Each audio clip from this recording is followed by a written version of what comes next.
Hi guys! Punta tayo ng Seeds of Service.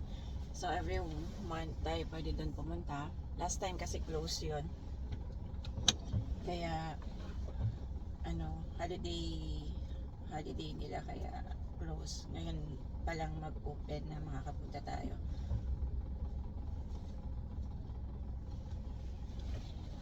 Open sila 9 to 1. Today is Wednesday.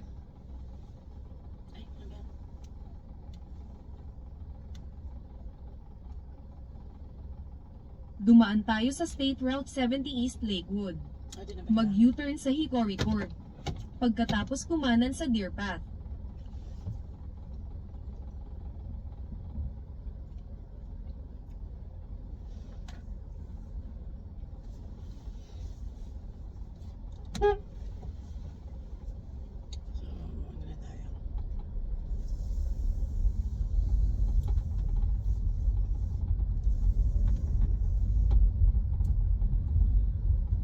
So dito sa Lakewood, Kumanan sa Deer Path.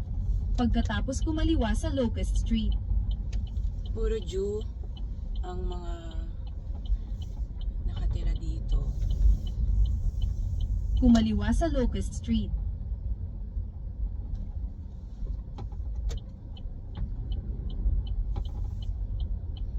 So puro sila mga naka-black.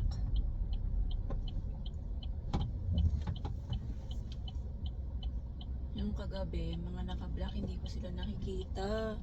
Sobrang delikado nila pagkagabi. Dilim-dilim, tapos black na black sila, as in all black. So pagka ganito, no, mag-merge tayo sa highway. Make sure na clear, walang palapit bago ka sumugod. Kasi kahit medyo malayo pa sila, mabibilis kasi takbo nila eh. Bubusinahan talaga nila tayo kapag So yan, hanapin. Pagkaraan ng 200 metro. Gamitin ang daanan sa kaliwa upang kumaliwa sa Vermont Avenue. Mas gusto kong gamitin yung Waze eh. Hindi dahil sa Tagalog siya. Kundi dahil nasanay na ako sa kanya eh. Kahit nasa Pinas eh, ayoko yung maps. Mas gusto ko yung Waze. So pag ito naman, liliko tayo, make sure na clear din. Kumaliwa sa Vermont Hindi Avenue. pwedeng ganyan na may parating. Sisugod tayo. Bubusinahan tayo niya. So yan, dahil liliko rin naman na siya, pwede na natin siya sundan. Pero kung dediretso siya, mauuna siya dapat. Huwag mo siyang ikakat kahit malayo pa siya. Kasi right of way niya.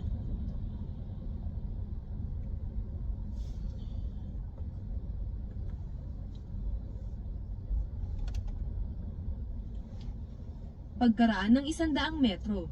Gamitin ang daanan sa kanan upang kumanan sa State Route 70 East. So nagulat ako no sa mga culture ng Jew. Meron silang tinatawag na Shabbos na every Friday sundown until Saturday sundown, hindi sila pwedeng gumamit ng any gadgets, electricity, mga ganon. Like pagbubukas ng gripo na may heater, bawal sila. Pagbubukas ng ilaw. Kumanan sa State Route 70 East. So dito, pag walang nakasulat, right tayo, wala namang nakasulat na no turn on red, pwede tayo. Kaya so, make sure lang na clear.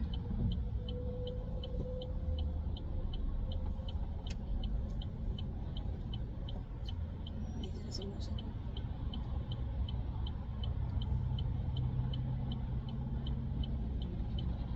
Pero pag hindi ka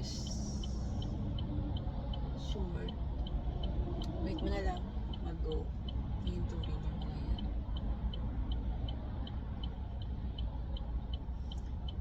So yun, kapag duty kami na Shabbos,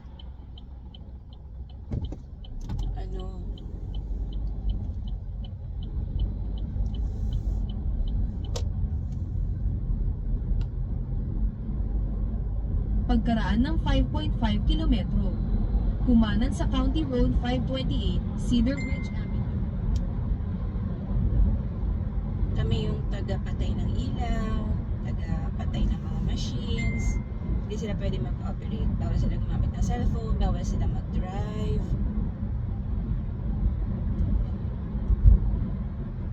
Anything na may kinalaman sa electricity, electrical, gadgets, appliances, yan, bawal sila yun.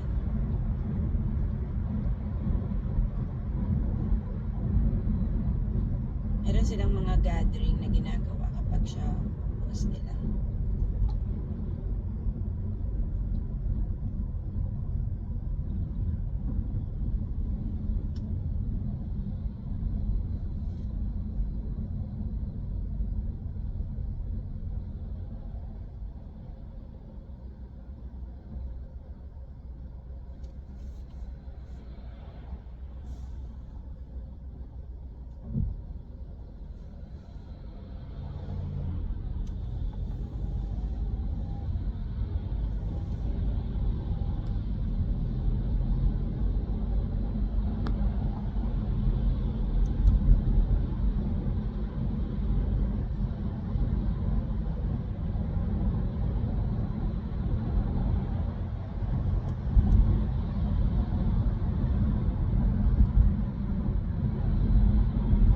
Tapos, meron silang mga bawal na pagsamahing mga food. Kaya yung kaming mga nurses, bawal yung food namin maisama sa fridge nila. Bawal din kaming kumain sa kanilang table, dining table.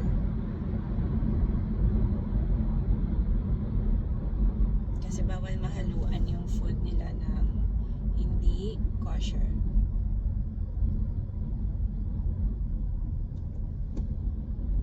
Sobrang maingat ako doon kapag kakakain.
So ngayon yung start nung training ng next batch namin.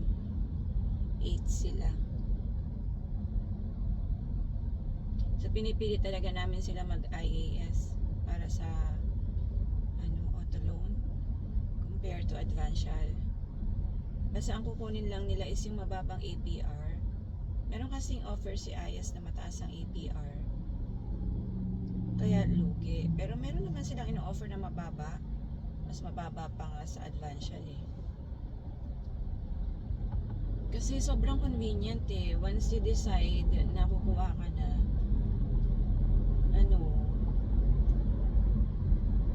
makukuha mo na agad yung free rental car mo the next day. And makakapag-practice ka na ng driving.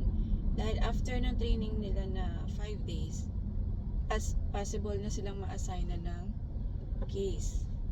Kung wala silang car, puro Uber sila. Ang mahal.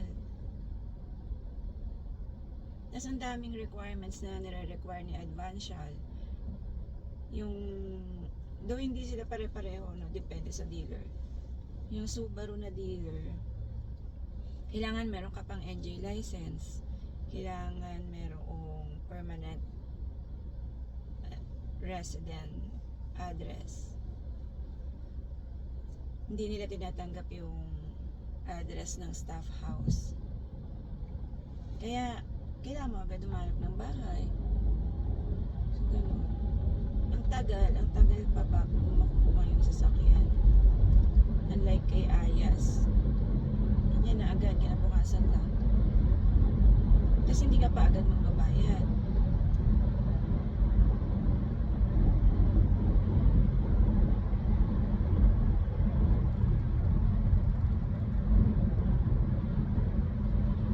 Pagdating pa ng in-order mo car, doon mo palang mabayaran.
Paano ito hinaan? Diba? Alam mo, hindi ko alam paano hinaan to. Nakapako na to.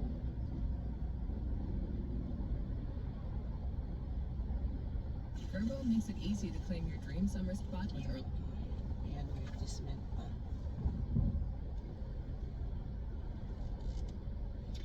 So, ang update doon sa aking husband, di ba na-sputum siya? Lumabas yung ano niya, yung result na negative siya, in-email noong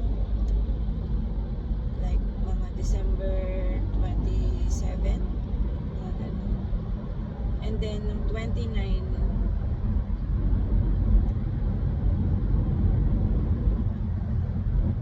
Nung 29 niya binalik.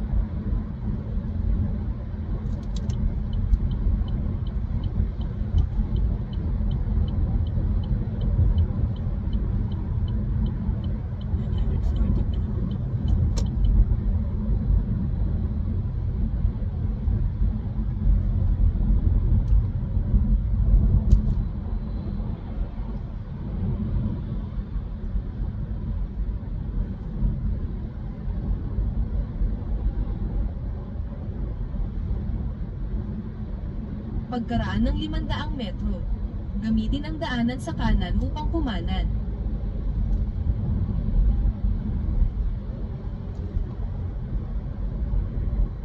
And then, just today, na-issued na ang kanyang visa.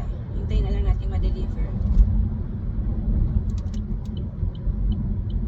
Kumanan sa County Road 528, Cedar Ayan, Bridge kagaya niyan, Avenue. naka-stop, pero pwede nang mag-ride basta clear.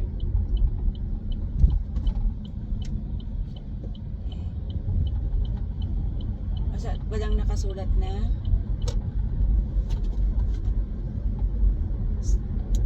no turning on red.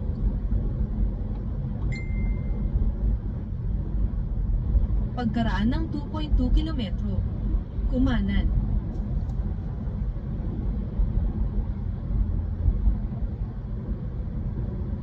Lapit na tayo.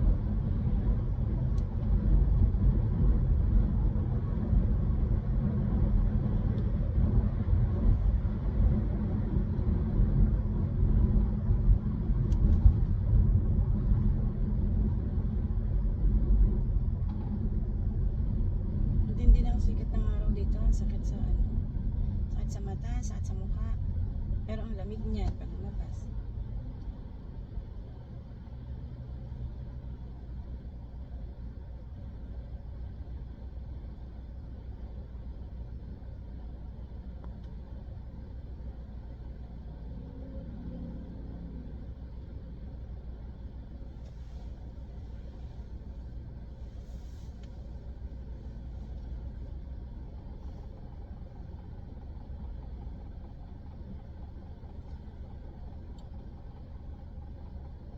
So, family ko,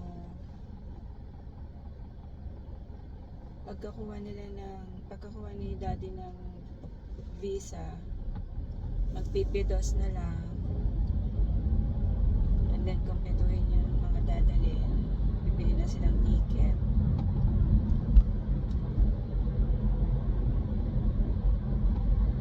By end of January, sana nandito na sila. Open.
Nakaraan na magpas tayo dito so sana hindi na tayo magpas ngayon.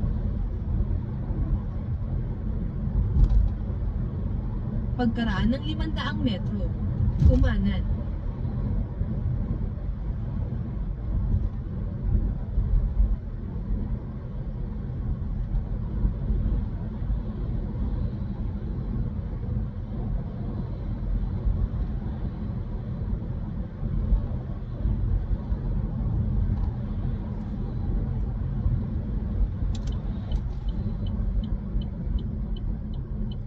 Oh, shucks. Kumanan.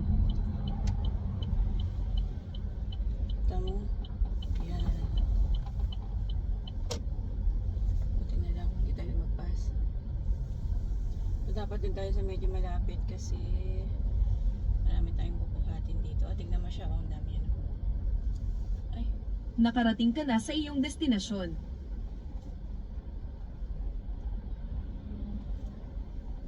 so yung kapila pang ano pa rin. Ang bisipo. Ano ba? Hey. Take care, you're safe.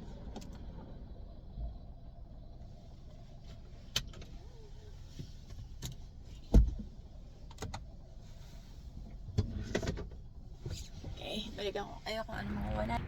Good morning, sunshine! So, ang nangyari, mga Beshi Waps, eto na nga. Yung kasama ko, na newly driver lang dito, hindi siya talaga nagda-drive sa Pinas. Siya yung una naming tinuruan dito. Na-aksidente siya kahapon. Kagabi pa uwi siya. So, ito yung kanyang tama. OM. Oh, shoot.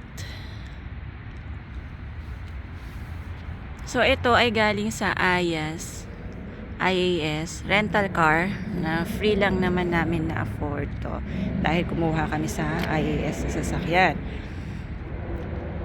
So, ang nangyari daw sa kanya kasi right turn siya. So, nag-slow down siya pero hindi siya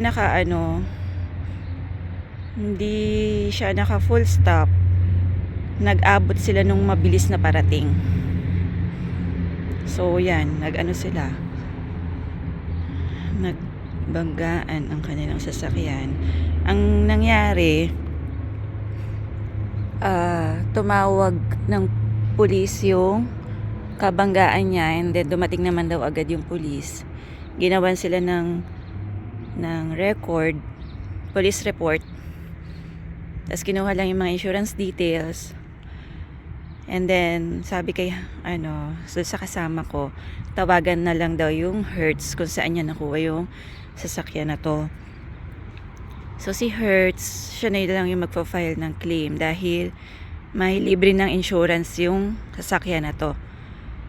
Yan, kasama yan dun sa promo na ina-avail kay IAS. So yan ang isa pang magandang advantage pag nag-IAS tayo.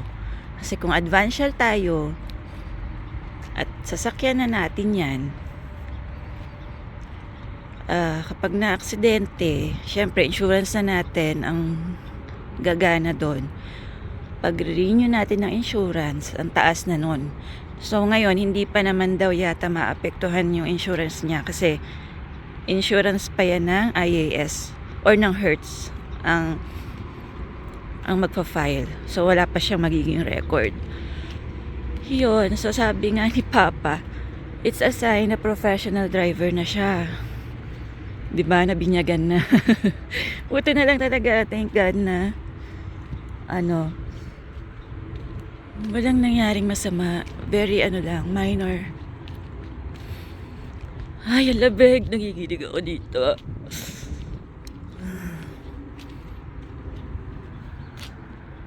So, day off natin ngayon. Lahat sila magpa-pantry. Ako, stay lang ako dito sa bahay. Mag-audit ako. Wow, breakfast is ready. Super special. Pinagluto tayo na kasama natin.